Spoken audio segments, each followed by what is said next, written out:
Assalamu alaikum, my dear students. This is class 11th, and our today's topic is the derivation for centripetal acceleration. Derivation for centripetal acceleration. इससे पहले जो आपने 4 types of एक्सेलरेशंस पढ़े, उसमें एक important आपने term पढ़ी सेंट्रीपीटल एक्सेलरेशन। तो उसका हमने वहां डायरेक्टली आपको इक्वेशन बताया सेंट्रीपीटल एक्सेलरेशन के लिए AC equal to v² by r, या हमने ये लिखा था r ओमेगा स्क्वायर, क्योंकि v के बदले r ओमेगा, तो r ओमेगा स्क्वायर आएगा। तो आज हम इसके डेरिवेशन करेंगे, इसके साथ साथ हम डील करेंगे सेंट्रीपीटल फोर्स, क्योंकि सेंट्रीपीटल एक्सेलरेशन आता कहां से, थोड़ा सा आइडिया हम सेंट्रीफ्यूगल फोर्स का भी देंगे। तो ये टॉपिक आज रहेगा, derivation for centripetal acceleration. This is the first point.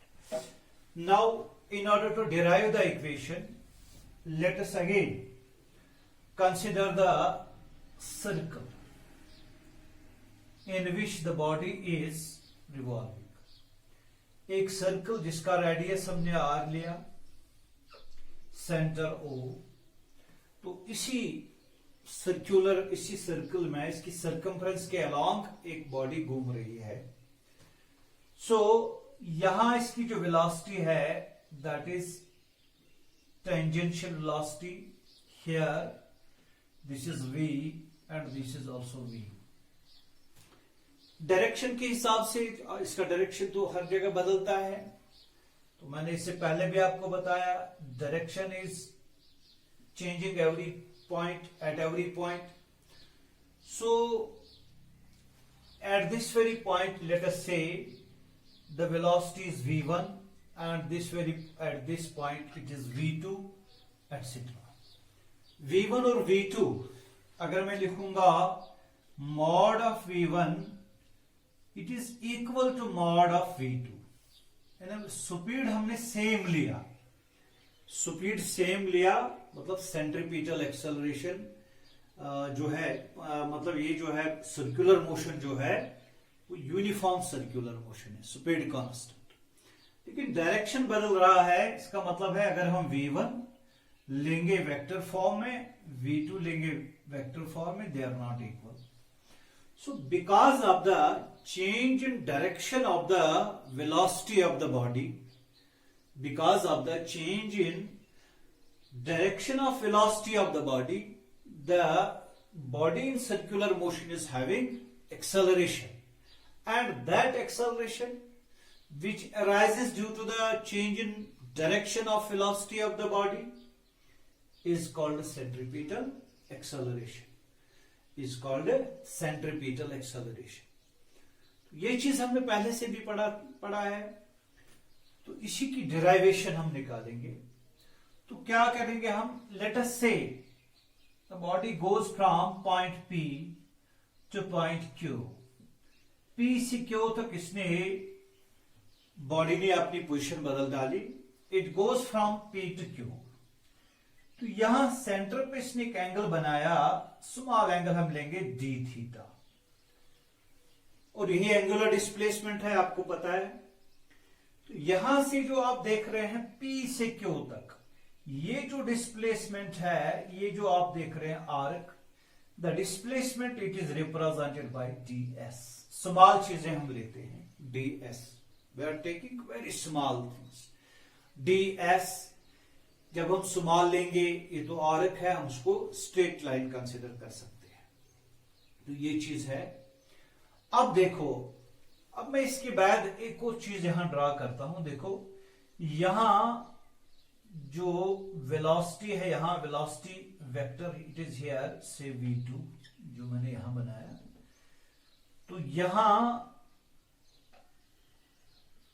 Velocity v1, देखो कैसे, ये जो v1 वेक्टर मैंने यहां ड्रा किया, इसको शिफ्ट करके इसको यहां ऐसे लाते हैं, यानी we are taking this vector, the parallel shifting जो आपने पढ़ा होगा वेक्टर्स में, हम इसको डिस्प्लेस कर सकते हैं, आगे पीछे ले सकते हैं, डायरेक्शन सेम होनी चाहिए।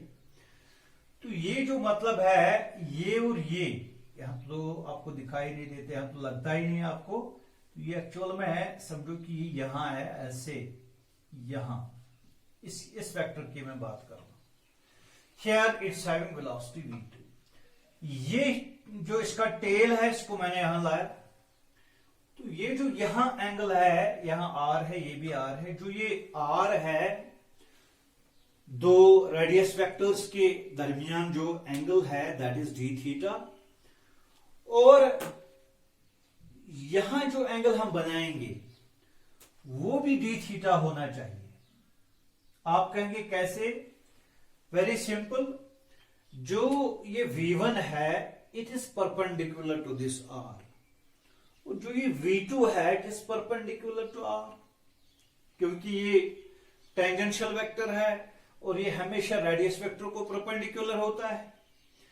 और आपने इससे पहले भी सुना है कि जो दो वेक्टर्स होते हैं या जो दो सरफेसेस होते हैं, जो जिनके दरमियान जो एंगल होगा उनके परपेंडिकुलर्स के दरमियान भी वही एंगल होगा।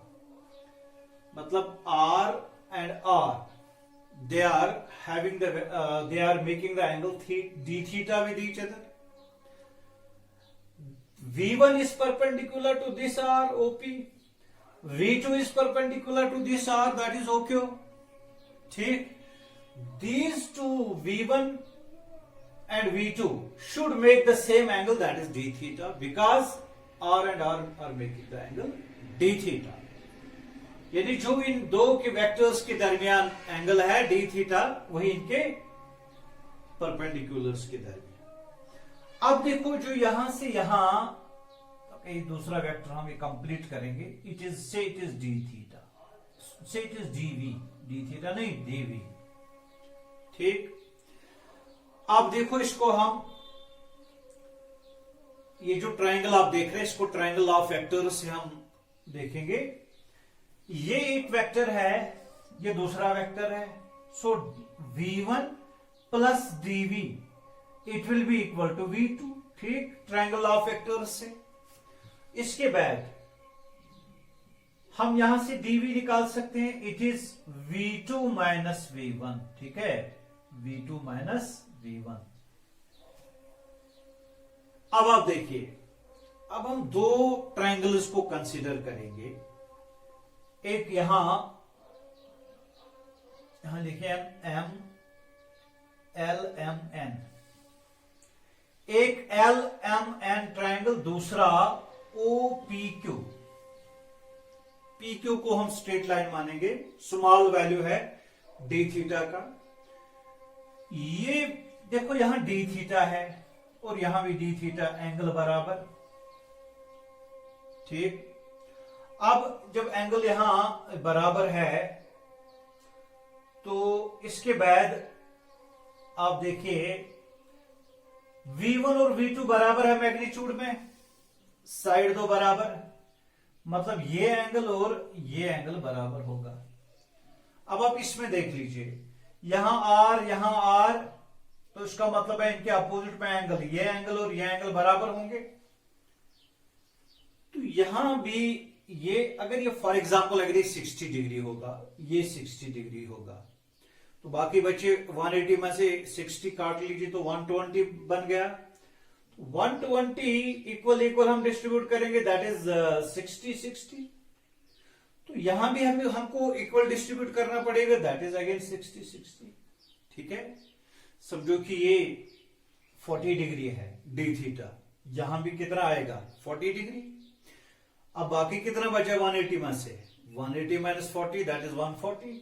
140 को डिवाइड करना पड़ेगा बराबर बराबर, क्योंकि साइड्स बराबर हैं, एंगल्स भी बराबर होंगे, अपोजिट एंगल्स।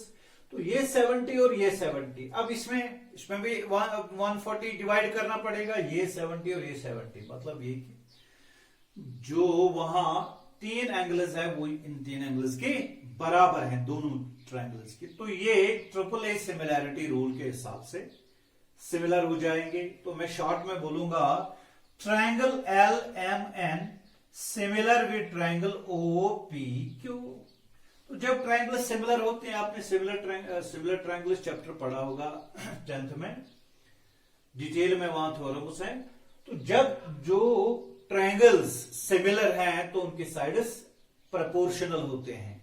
यानी मैं इस तरह लिख सकता हूं, if they are similar we can write in two, इसके दो साइड्स लेते हैं, डी एस बाय आर ऐसे लिखूंगा मैं, d s divided by r, एक साइड डिवाइडेड बाय दूसरा साइड इज इक्वल, इसका दूसरा, एक तो ये है D we divided by V2 लिखो या V1 लिखो, कोई बात नहीं। तो इसको मैं लिख सकता हूं dV डिवाइडेड बाई V, क्योंकि यहां मैग्नीट्यूड की बात आती है जब रेशोज में है, तो यहां कोई वेक्टर नोटेशन नहीं लगेगी, और V2 V के बराबर है क्योंकि V1 और V2 V के बराबर है, जो मैंने यहां लिखा है V। तो ये देखिए आप, ds by r is equal to dV by V2 is equal to dV by V, V2 के बदले V लिखा। अब आप लिखेंगे यहां जी, अब आप एक और चीज यहां ऐड कर देंगे, दोनों साइड में हम डिवाइड कर देंगे dt से, dividing both sides by, dividing both sides by dt, dividing both sides by dt। तो ds बाय r और dt साथ में, it will be equal to dv by dt और v साइड में साथ में इसको, तो क्या आएगा, ये देखिए ds बाई dt क्या है, what is this ds by dt, change of displacement respect to time, it is v। So v divided by r, यहां r है, तो ये देखो dv बाई dt, ये देखो dv by dt, change of velocity, it is acceleration, a divided by v, ठीक। अब ये a यहां से निकलेगा, implies a will be equal to v square by r, ठीक। एक्सेलरेशन आ गई, a equal to v square by r। अब आपको डाउट होगा कौन सी एक्सेलरेशन है, तो स्टार्ट में मैंने बताया इसकी स्पीड कांस्टेंट है, तो टेंजेंशियल एक्सेलरेशन इसकी 0। दूसरी बात यह है कि ये तो सिर्फ चेंज, ये जो एक्सेलरेशन है it is only due to the change in direction of velocity, so it should be called centripetal acceleration, it should be called centripetal acceleration. तो a के बदले हम यहां लिखेंगे ac, a equal to ac। So I will write here, यहां मैं लिखूंगा a के बदले ac, सेंट्रीपिटल एक्सेलरेशन, तो it is equal to v square by r, ठीक। ये एक्सप्रेशन हमने इससे पहले यूज की थी, तो यहां हमने इसको डिराइव किया, एग्जामिनेशन पॉइंट ऑफ व्यू से बड़ा इंपॉर्टेंट क्वेश्चन है। दोबारा हम v equal to r omega use कर देंगे, क्योंकि आपको पता है relation between velocity and linear velocity and angular velocity. तो क्या लिखेंगे हम, v equal to r omega substitute कर देंगे, we will substitute it here, so we get ac will be equal to v square by r, it will be equal to v के बदले r omega whole square divided by r, that ac will be equal to r square omega square divided by r, r और r cancel हो गया, ac will be equal to r omega square। तो ये दूसरी form है इसकी, expression है इसकी, ठीक है। तो ये सेंट्रीपिटल एक्सेलरेशन का मैग्नीट्यूड होगा r ओमेगा स्क्वायर या v स्क्वायर बाय r, ठीक। अब इसको सेंट्रीपिटल एक्सेलरेशन क्यों कहते हैं, इससे पहले भी हमने बताया, it is always directed, it is always directed along the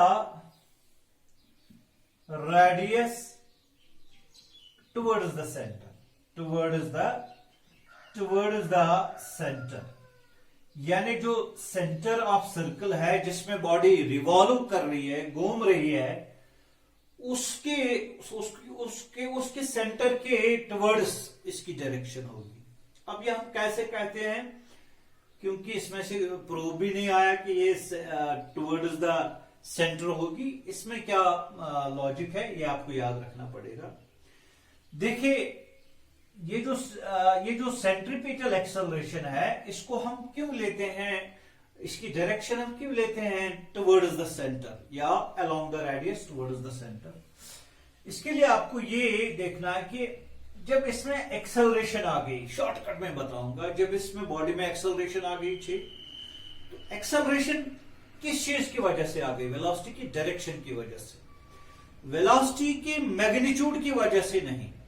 ठीक, अगर एक्सेलरेशन वेलोसिटी के मैग्नीट्यूड की वजह से आती तो ये एक्सेलरेशन उसकी वेलोसिटी का मैग्नीट्यूड बढ़ाती, लेकिन ये वेलोसिटी का मैग्नीट्यूड नहीं बढ़ा रही है।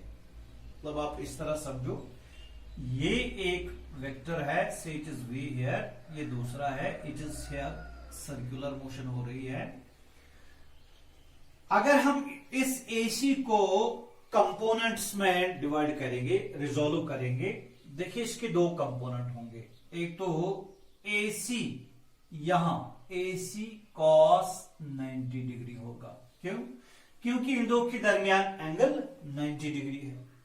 और यहां कौन सा होगा, AC sine 90 degree, AC sine 90 degree. क्योंकि अगर यहां एसी कॉस 90 डिग्री नहीं होगा, इसका ये मतलब है कॉस 90 तो 0 होता है, तो इसका मतलब है इसके अलोंग इसकी कोई एक्सेलरेशन नहीं है, कोई सेंट्रीपिटल एक्सेलरेशन का कोई वैल्यू नहीं होगा। अगर होगा तो उस टाइम खाली सेंट्रीपिटल एक्सेलरेशन फिर नहीं होगी। तो ये जो हम दिखा रहे हैं एसी कॉस 90 डिग्री, इसके बगैर इसको चारा नहीं है, क्योंकि इसको यहां कंपोनेंट 0 दिखाना है और इसका जो टोटल वैल्यू है that is AC and sine 90 is 1, और वो जो है वो जो कंपोनेंट है that is along the radius towards the centre. तो इसीलिए हम बोल रहे हैं कि इसकी जो डायरेक्शन है it is always directed along the radius towards the centre and hence it is called centripetal acceleration, centripetal acceleration. तो ये पहला पॉइंट मैंने आपको बताया, ये डिराइव करना था, आप इसको नोट कर लीजिए।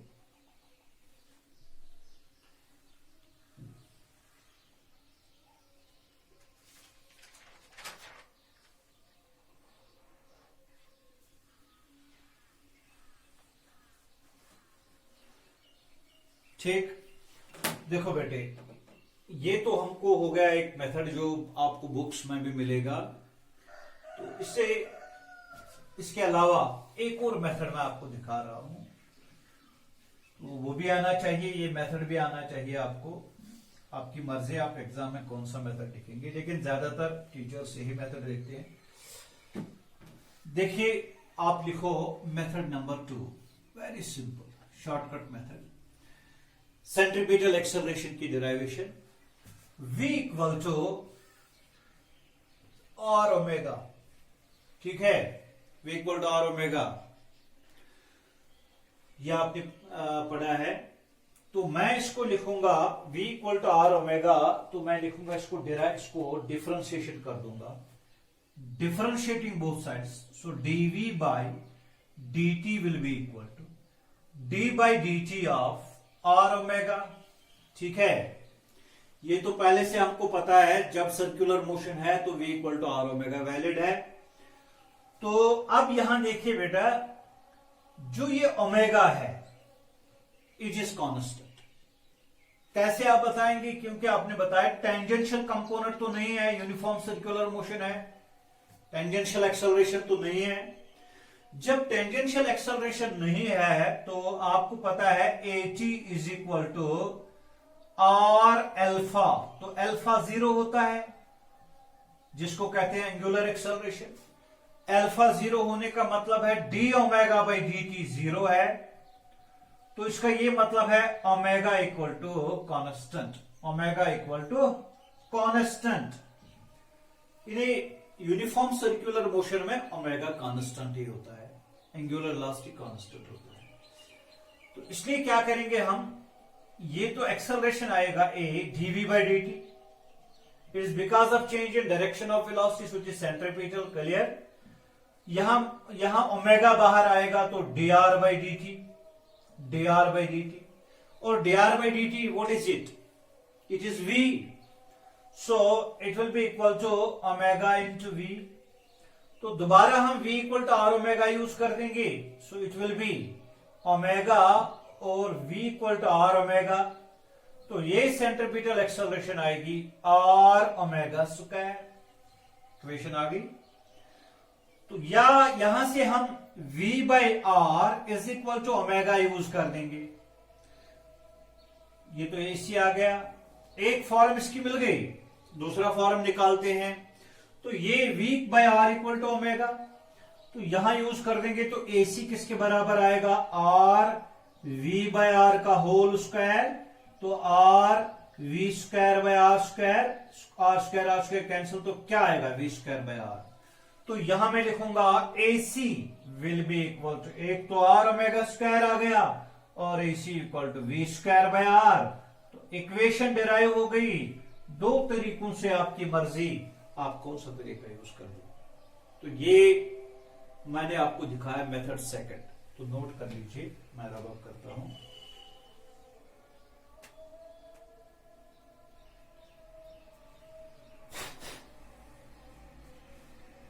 ठीक.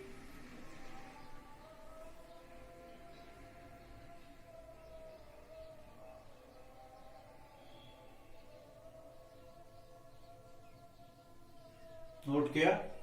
Thank you.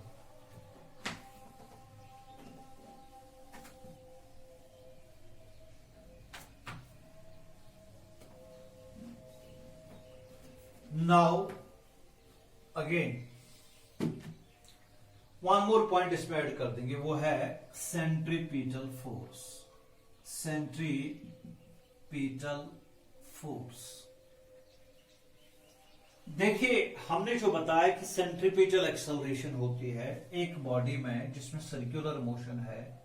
It is having centripetal acceleration because of the change in direction of the velocity of the body. तो यहां हमने बताया इसकी जो डायरेक्शन है it is always directed towards the centre of the circle. अब सवाल यह है कि सेंट्रीपिटल एक्सेलरेशन तो डेवलप हो गई, लेकिन किसने इसको डेवलप किया है? बिना फोर्स के तो एक्सेलरेशन डेवलप नहीं हो सकती. तो सबसे पहले जो सेंट्रीपिटल एक्सेलरेशन हम पढ़ते हैं, हम तो काइनेमैटिक्स पढ़ते हैं. इससे पहले आज तक तो हम काइनेमैटिक्स पढ़ते थे सर्कुलर मोशन की. लेकिन जो इसकी डायनामिक्स है उसमें इसका काज भी बताना है कि what is the cause that centripetal acceleration is produced in the circular motion. तो सबसे पहले आपको याद रखना है centripetal acceleration, centripetal force provides the centripetal acceleration. Centripetal acceleration यानी जो फोर्स सेंट्रीपिटल एक्सेलरेशन को प्रोड्यूस कर रहा है बॉडी में सर्कुलर मोशन में, वही सेंट्रीपिटल फोर्स है. दूसरा पॉइंट आप इसको इस तरह डिफाइन कर सकते हो, the net force acting towards the centre, towards the center is called centripetal force. Centripetal force यानी जो सेंट्रीपिटल फोर्स है ये एक्चुअल में इस बॉडी पे लगने वाले तमाम फोर्सेस का नेट फोर्स होता है और जो जिसकी डायरेक्शन टुवर्ड्स द सेंटर होगी, टुवर्ड्स द सेंटर. तो ये चीज आपको याद रखना है. एक इंपॉर्टेंट पॉइंट आप याद रखेंगे कि ये जो सेंट्रीपिटल फोर्स ये कोई नई फोर्स नहीं होती है. एक्चुअल में ये फोर्स नहीं होती है, बल्कि याद रखो ये एक्चुअल में कोई नई फोर्स नहीं होती है. अगर नई फोर्स होती, जो इससे पहले लॉज ऑफ मोशन में हमने बहुत सारे फोर्सेस के बारे में आपको बताया, बहुत सारे forces, normal force, frictional force, contact, non contact, सारे फोर्सेस मैंने आपको बताए. उसमें तो मैंने सेंट्रीपिटल फोर्स नहीं बताया. ये एक्चुअल में कोई फोर्स जो यहां होती है कोई फोर्स सेंट्रीपिटल फोर्स बन जाती है, कोई फोर्स सेंट्रीपिटल फोर्स बन जाती है। तो ये याद रखना है, सेंट्रीपिटल फोर्स एक्चुअल में होती नहीं है, बट ये कोई फोर्स बन जाती है जिसका नाम हम सेंट्रीपिटल फोर्स देते हैं।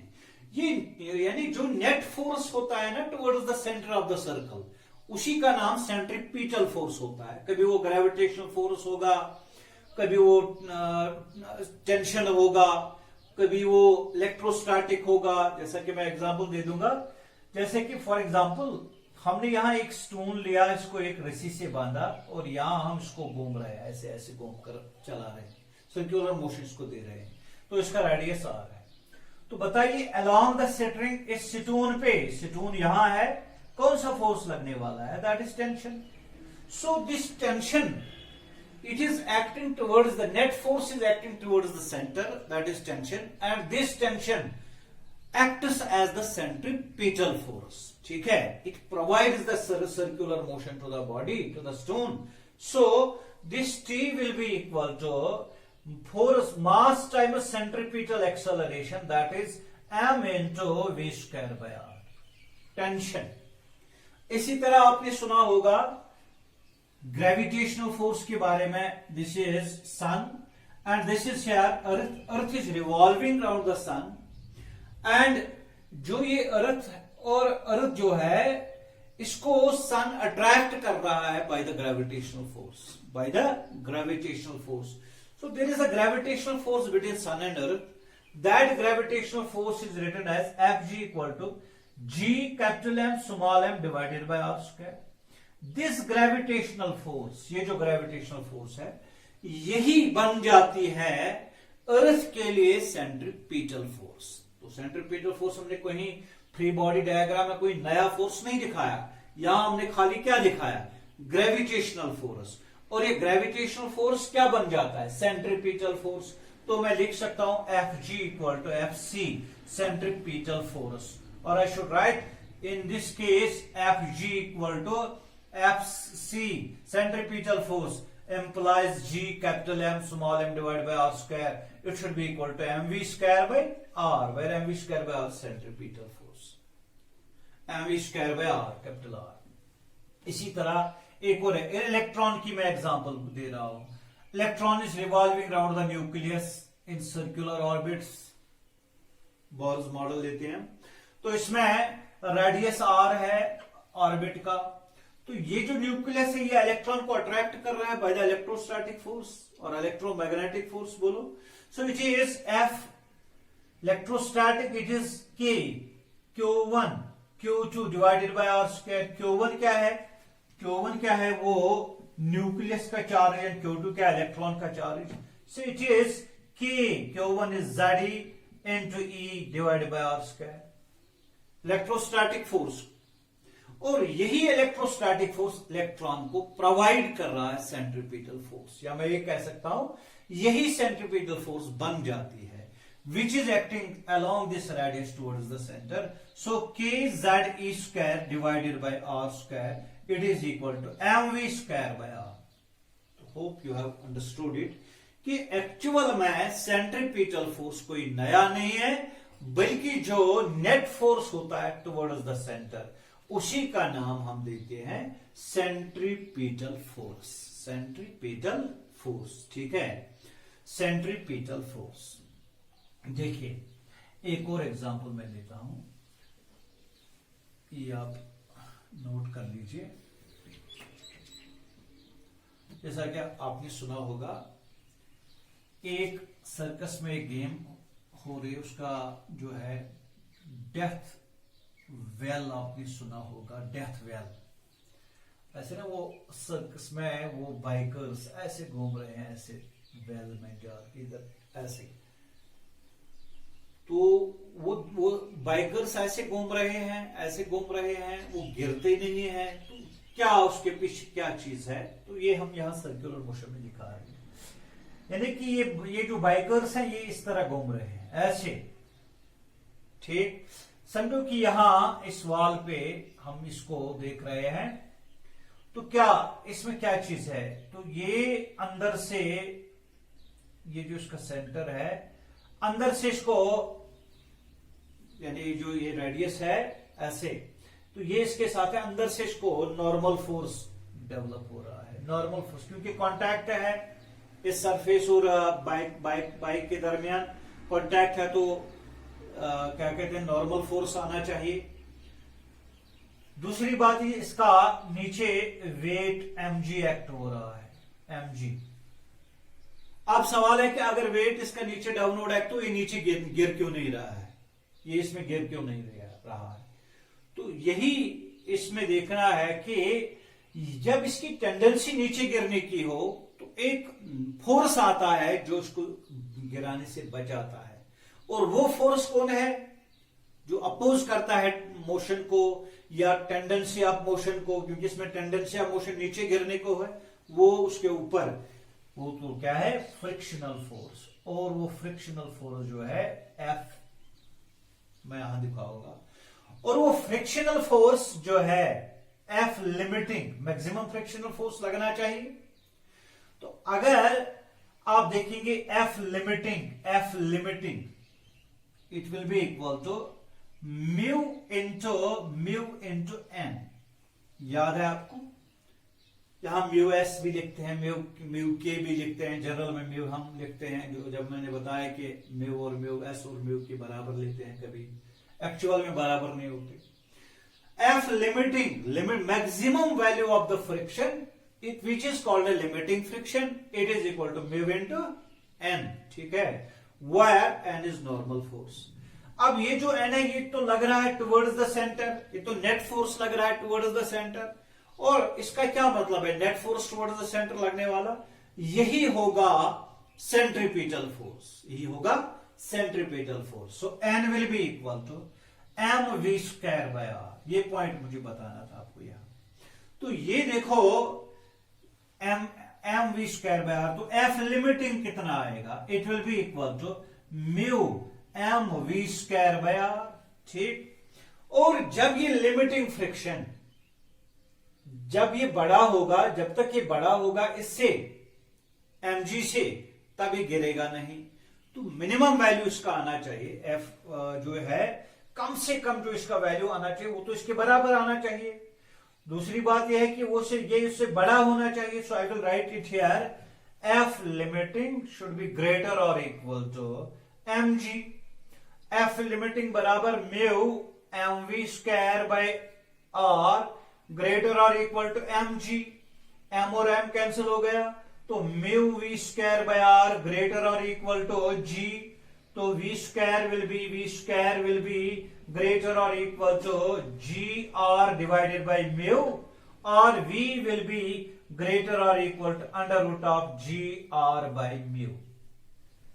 यानी v जो स्पीड, जिस स्पीड से ये बाइकर्स चल रहे हैं, इनकी स्पीड बड़ी होनी चाहिए, इस वैल्यू से कम इसके बराबर होनी चाहिए। मिनिमम वैल्यू तो होगा v minimum will be equal to under root of g r divided by mu, ये चीजें हमको पता होंगी।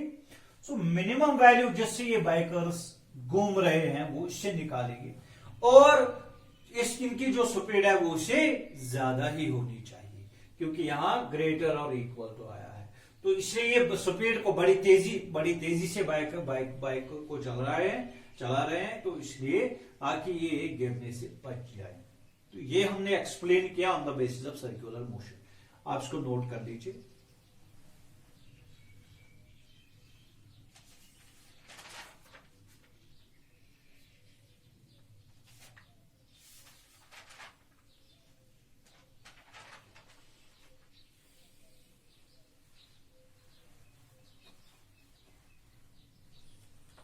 ठीक, अब ये तो सेंट्रीपिटल फोर्स की बात आ गई, तो सेंट्रीपिटल फोर्स किसके बराबर होता है, M we square by R, M we square by R, और या मैं लिख सकता हूं M R omega square, F C equal to M we square by R, या F C equal to M R omega square. ठीक है, अब एक और चीज हम इसमें ऐड कर देंगे, वो है centrifugal fugal force, centrifugal fugal force. तो सेंट्रीफ्यूगल फोर्स जो है ये क्या है, ये आपको याद रखना है कि ये जो सेंट्रीपिटल फोर्स मैंने पढ़ाया वो एक रियल फोर्स था, कोई फोर्स बन जाता था centripetal force. Centrifugal force number 1 point of ये सीडो फोर्स है। सीडो मतलब नॉट रियल, नॉट रियल। जिस तरह मैंने आपको बताया सेंट्रीपिटल फोर्स रियल फोर्स है, एक्शन रिएक्शन पेयर बनाता है, न्यूटन्स लॉज ओबे करता है, तो ये पॉइंट है, ये सीडो फोर्स है। आपने सीडो फोर्स से पहले पढ़ा है, तो यहां मैं इसकी एग्जांपल देता हूं। You have gone through SIDO force, class में मैंने आपको पढ़ाया ये SIDO force which is not real. तो अगर ये रियल नहीं है तो इसको फिक्टिशियस फोर्स कहते हैं, फिक्टिशियस फोर्स, फॉल्स फोर्स। ठीक। दूसरी बात, अगर ये फॉल्स फोर्स है तो ये कब लगता है, it is when the observer, जब ऑब्जर्व हम कर रहे हैं ना बॉडी, तो जो ऑब्जर्वर होगा, observer in accelerated frame of reference, frame of reference पूरा पढ़ा आपने उसी टाइम, अब मैंने आपको समझाया सीडो फोर्स।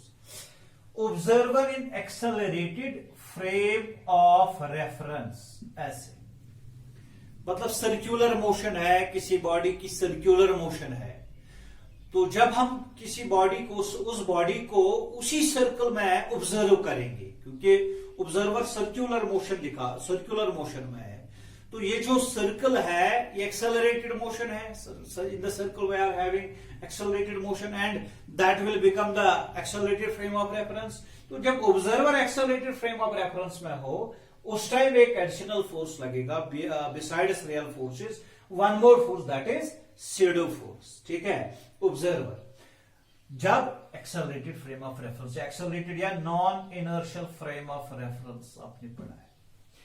तीसरा पॉइंट आप ये याद रखेंगे कि ये हम लगा रहे हैं, इसका मैग्नीट्यूड कितना है, इसका मैग्नीट्यूड कितना है। मैग्नीट्यूड इसका वही है F equal to M into A, that is M into V²/R। यानी जो सेंट्रीपिटल फोर्स का मैग्नीट्यूड है वही यहां भी है mv²/R, सेंट्रीफ्यूगल फोर्स का। लेकिन इंपॉर्टेंट पॉइंट यह है, वो यह है कि इसकी जो डायरेक्शन है, डायरेक्शन, ये बड़ा इंपॉर्टेंट पॉइंट है। It is directed opposite to the direction of frame of reference. यानी जो फ्रेम ऑफ जो ऑब्जर्वर है, या फ्रेम ऑफ रेफरेंस या ऑब्जर्वर बोलो, जो सेंट्रीपिटल फोर्स है, जो सेंट्रीपिटल एक्सेलरेशन है, उसकी क्या डायरेक्शन है, उसकी direction towards the centre along the radius. इसकी जो डायरेक्शन है, it is opposite to the direction of frame of reference. यानी हम इस तरह लिखते हैं F centrifugal, it is -m into AC, और इट इज -mv²/R। माइनस का यही मतलब है, it is opposite to the direction of centripetal acceleration of the body, that means away from the centre, not towards the centre. यानी अगर ये circular motion है तो यहां सेंटर इसका वो है, तो यहां बॉडी है। जब हम समझो कि कोई आदमी किसी झूले, कोई लड़का किसी झूले पे चल गया, तो वो ऐसे घूम रहा है, तो उसको क्या लगता है, उसको लगता है कि मैं नीचे गिरने वाला हूं, मैं तो बाहर की तरफ गिरने वाला हूं, तो बाहर की तरफ मैं गिरने वाला हूं। यस, तो ये जो बाहर की तरफ गिरने वाला हूं, इसका ये मतलब है, इसका मतलब है कि इसको बाहर की तरफ एक फोर्स लग रहा है, जो इमेजिनरी फोर्स है, जो सेंट्रीफ्यूगल फोर्स है, सेंट्रीफ्यूगल फोर्स है, सेंट्रीपिटल नहीं, क्योंकि ये खुद एक्सेलरेटेड फ्रेम ऑफ रेफरेंस में है। ठीक है। अगर कोई ग्राउंड पे इसको ऑब्जर्व करेगा, वो तो बोलेगा कि इस पे सेंट्रीपिटल फोर्स लग रहा है, तो सेंट्रीपिटल फोर्स वो इसका टेंशन निकालेगा यहाँ, जैसे जो हमने पहले भी निकाला था, तो वही टेंशन इसके बराबर आएगा सेंट्रीपिटल फोर्स के बराबर, T will be mv square by r। ठीक है, तो ये जो है ये जो T equal to mv square by r centripetal force की बात करेगा, वही ऑब्जर्वर जो कहां पे होगा, ग्राउंड पे होगा, यानी इनर्शियल फ्रेम ऑफ रेफरेंस पे होगा। लेकिन हम बोल रहे हैं कि ये यहां ऑब्जर्वर है, तो ये non inertial frame of reference है, तो ये एक और फोर्स लगाएगा, सेंट्रीफ्यूगल फोर्स। ठीक, जो कि एक फॉल्स फोर्स है। एक इंपॉर्टेंट पॉइंट याद रखो कि ये जो स्यूडो फोर्स है ना, ये एक्चुअली मैथमेटिकल एडजस्टमेंट है। It is a sort of mathematical adjustment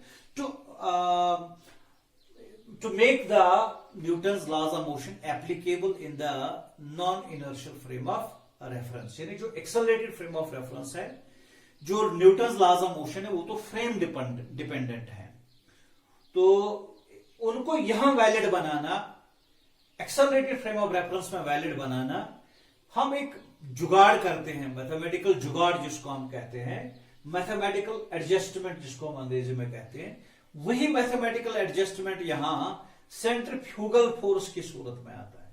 तो बाहर की तरफ ही दिखाएगा, यानी अवे फ्रॉम द सेंटर होगा एफ सेंट्रीफ्यूगल फोर्स। ठीक, और ये एफ सेंट्रीफ्यूगल फोर्स इसी बॉडी पे लगेगा, और जब हम इस बॉडी की एफबीडी बनाते हैं तो हम बोलते हैं कि बाहर की तरफ इसको सेंट्रीफ्यूगल फोर्स, जो अंदर की तरफ इसको टेंशन है, तो T will be equal to F centrifugal force। So T will be F centrifugal, तो अभी हमने निकाला mv square by r, minus मैंने नहीं लगाया क्योंकि माइनस का पता ही है कि ये आउटवर्ड्स है। देखिए, जब हम यहां से, ये जो ऑब्जर्वर है यहां ग्राउंड पे, जब ये इस पे अप्लाई करेगा लॉस, वो बोलेगा net force tension acting towards the center, this T should provide it the necessary centripetal force। ठीक है बेटे, और जो इस पे जो ये ऑब्जर्वर है, जो एक्सेलरेटेड फ्रेम ऑफ रेफरेंस है, वो बोलेगा कि इस पे नेट फोर्स लगता है 0, क्योंकि आउटवर्ड एक फोर्स है, इनवर्ड दूसरा फोर्स है, क्योंकि ये तो गिर रही है। अगर हम बोलेंगे सेफ आउटवर्ड है तो ये तो गिरना चाहिए फिर, तो ये यहां समझो कि न्यूटन्स फर्स्ट लॉ यहां लगाता है।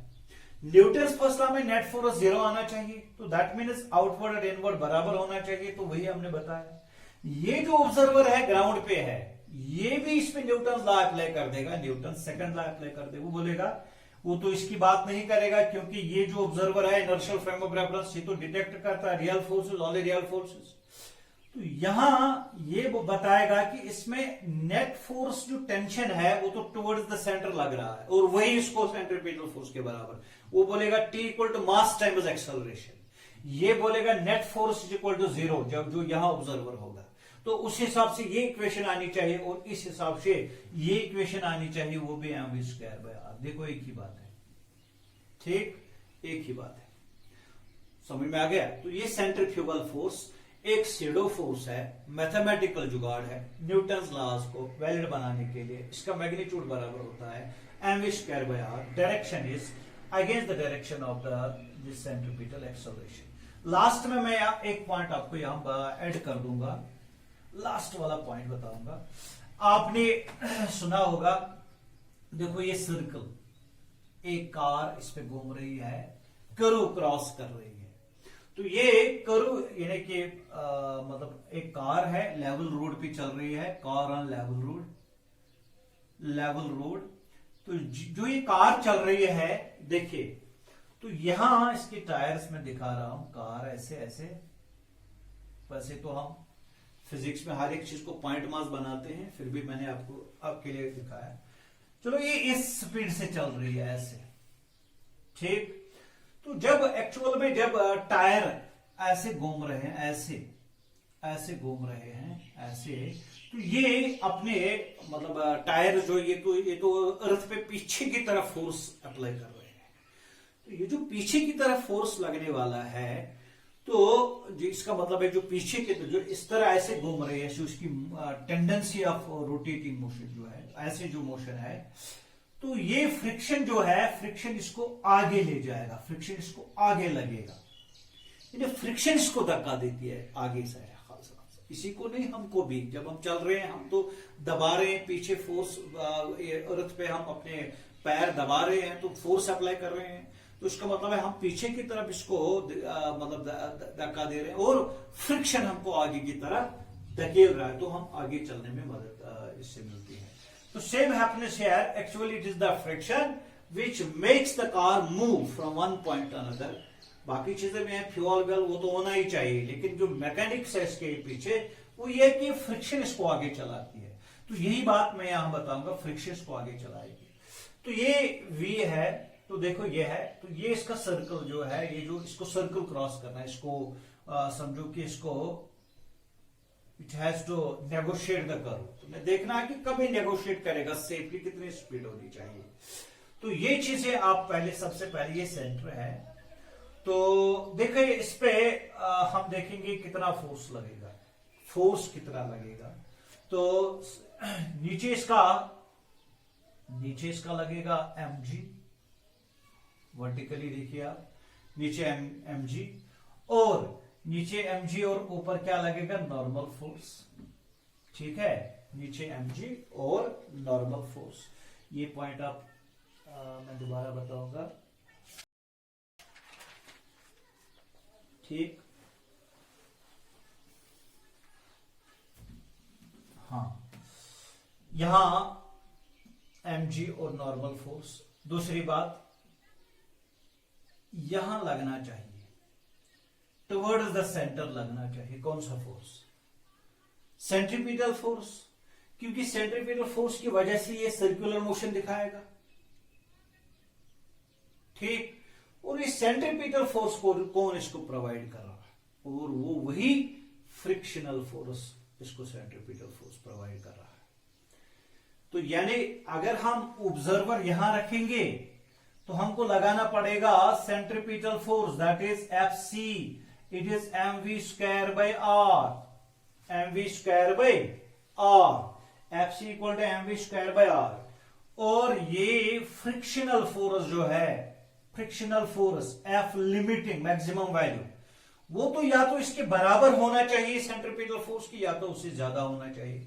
सो F limiting should be greater और equal to mv square by r। ठीक, तो F लिमिटिंग कितना होगा, that is mu into n, इससे पहले भी मैंने बताया, that is mv square by r। So n किसके बराबर आएगा, mg के बराबर, म्यू mg ग्रेटर और equal to mv square by r। तो यहां से म्यू m और m कैंसिल हो गया, तो म्यू g ग्रेटर और equal to v square by r। तो v square greater, v square less और equal to mu r g, और I can say v is less or equal to under root of mu r g। यानी जो speed है car की, ये negotiate करेगा curve को सेफली। तो ये तो v होगा less than mu R G, यानी जो हम यहां से कैलकुलेट करेंगे ना, म्यू आर जी, म्यू कितना होगा, आर कितना होगा, तो उससे कम या उससे बराबर, यानी जो मैक्सिमम वैल्यू होगा, v मैक्सिमम जो होगा, that will be equal to under root of mu are G. ठीक, to negotiate the curve safely. अब दूसरी बात, मैंने यहां ऑब्जर्वर लिया था on the ground, that means on the, क्या कहते हैं इसको, इनर्शियल फ्रेम ऑफ रेफरेंस या non accelerated frame of reference. अब मैं ऑब्जर्वर भी इसी गाड़ी में रखूंगा, गाड़ी में देखूंगा कि क्या होगा। तो ऑब्जर्वर किस में आ गया, तो ये जो एक्सेलरेट हो रहा है, क्योंकि सर्कुलर मोशन है, कर्व को नेगोशिएट कर रहा है।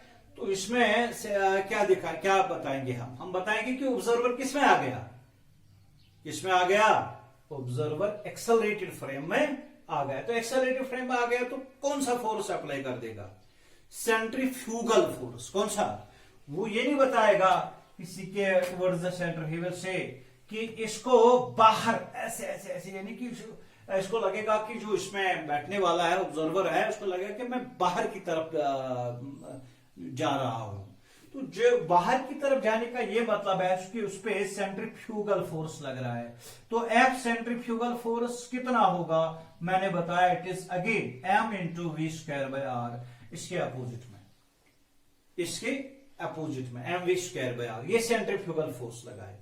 अब सेंट्रीफ्यूगल फोर्स से लगाया क्योंकि एक्सेलरेटेड फ्रेम ऑफ रेफरेंस में है, वो बोलेगा कि बाहर की तरफ सेंट्रीफ्यूगल फोर्स है, अंदर की तरफ जो है वो फ्रिक्शनल फोर्स है। कौन सा, फ्रिक्शनल फोर्स। तो फ्रिक्शनल फोर्स जो है टायर्स के दरमियान, that will be F limiting. ये फ्रिक्शनल फोर्स और वो बराबर होगा उसके हिसाब से, तो F limiting will be equal to M we square by r. तो एफ लिमिटिंग होगा म्यू एन, तो म्यू एन के बराबर m g, it will again m we square by r. ये और ये कैंसिल हो गया, तो यहां से भी v आ गया under root of mu are g. तो इसने निकाला, जो ऑब्जर्वर इसके अंदर कार के अंदर बैठ गया, उसने सेंट्रीफ्यूगल फोर्स यूज किया, मैथमेटिकल एडजस्टमेंट, मैथमेटिकल जुगाड़, ये फिक्टिशियस फोर्स अप्लाई किया। तो यहां इसने जो है प्रॉब्लम को सॉल्व किया। तो बात एक ही है, आप सेंट्रीपिटल फोर्स लगाओ, सेंट्रीफ्यूगल फोर्स लगाओ, तो कैलकुलेट जो रिजल्ट सेम आते हैं, लेकिन एक्सेलरेटेड फ्रेम ऑफ रेफरेंस में रिजल्ट सेम नहीं आएगा जब तक ना आप क्या नहीं लगाएंगे, सेंट्रीफ्यूगल फोर्स, यानी कि फिक्टिशियस फोर्स अगर आप नहीं लगाएंगे। अब दूसरी बात यह है कि ये सेंट्रीफ्यूगल फोर्स कभी कभी प्रॉब्लम्स को आसान कर देता है, यानी मतलब बहुत सारी न्यूमेरिकल प्रॉब्लम्स होंगे जिनमें हम सेंट्रीफ्यूगल फोर्स का कॉन्सेप्ट, यानी फिक्टिशियस फोर्स, स्यूडो फोर्स का कॉन्सेप्ट लगा के बहुत सारे डिफिकल्ट प्रॉब्लम्स आसान बन जाते हैं। तो this is very important to understand. तो बाकी हिसाब से भी अगर हम सेंट्रीफ्यूगल फोर्स, अगर हम ये स्यूडो फोर्स का कॉन्सेप्ट नहीं लाएंगे तब भी प्रॉब्लम सॉल्व हो जाएंगे, लेकिन मेथड बड़ा होगा, इससे प्रॉब्लम्स आसान हो जाते हैं। So today we have gone through centripetal acceleration, उसका डेराइवेशन मैंने बताया, सेंट्रीपिटल फोर्स उसका एक्सप्रेशन बताया मैंने, m we square by r, centrifugal force, और ये भी बताया कि स्यूडो फोर्स क्या होता है, accelerated frame of reference, non accelerated frame, और ये भी आपको याद यहां आ गया। तो 2-3 एग्जांपल्स भी मैंने दे दी। Hope you must understand. Thank you very much.